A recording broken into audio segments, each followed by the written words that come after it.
છોટા ઉદેપુરમાંથી એક દિલને સ્પર્શી જાય એવી માનવતાની ઘટના સામે આવી છે।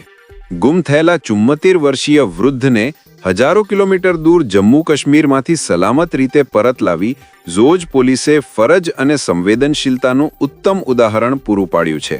તારીખ 13 માર્ચ 2026ના રોજ છોટા ઉદેપુર તાલુકાના બાંડીભીત ગામના રહેવાસી ચિમનભાઈ દરસિંગભાઈ રાઠવા લાઇટ બિલ ભરવા ગયા હતા, પરંતુ ઘરે પરત ન ફરતા ગુમ થઈ જતા પરિવારજનોમાં ચિંતા ફેલાઈ ગઈ હતી। તુરંત જ ઝોજ પોલીસ સ્ટેશન ખાતે મિસિંગ ફરિયાદ નોંધાઈ અને ત્યારબાદ પોલીસ તંત્ર એક્શન મોડમાં આવી ગયું।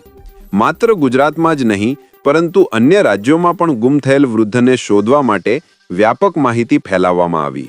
તપાસ દરમિયાન એક મહત્વપૂર્ણ સૂત્ર મળ્યું અને ખબર પડી કે ચિમનભાઈ જમ્મુ કાશ્મીરના ઉધમપુર વિસ્તારમાં પહોંચી ગયા છે। સ્થાનિક પોલીસના સંપર્ક બાદ ઝોજ પોલીસની ટીમે વિલંબ કર્યા વગર સીધા જ જમ્મુ કાશ્મીરનો રૂખ કર્યો। સંકલન અને ઝડપી કાર્યવાહી સાથે વૃદ્ધને સલામત રીતે કસ્ટડીમાં લઈને તેમને પરત છોટા ઉદેપુર લાવવામાં આવ્યા અને પછી આવ્યો સૌથી ભાવુક પળ, જ્યારે લાંબા સમય બાદ ચિમનભાઈનું તેમના પરિવાર સાથે સુખદ મિલન થયું। પરિવારજનોના ચહેરા પર ખુશી અને રાહત સ્પષ્ટ જોવા મળી।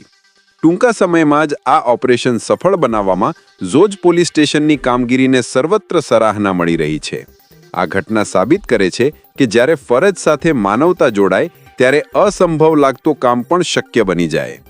અમારું નામ રાઠવા રાજુભાઈ હેમસિંહભાઈ, ગામ બાંડીભીત, તાલુકો છોટાઉદેપુર, જિલ્લો છોટાઉદેપુર। हमारा काका चिमनभाई दरसिंगभाई तारीख 13 रोज गुम थेला। अमने मीडिया અને પોલીસ વાળાના ખૂબ સાથ સહકારથી અમે આગળ જાણ કરી તો અમારા કાકા શુભ સલામથી મળી આવ્યા અને આજે અમારા કાકા ઘરે શુભ સલામથી આવી ગયા। એટલે અમારા મીડિયા અને પોલીસનો ખૂબ આભાર, ધન્યવાદ।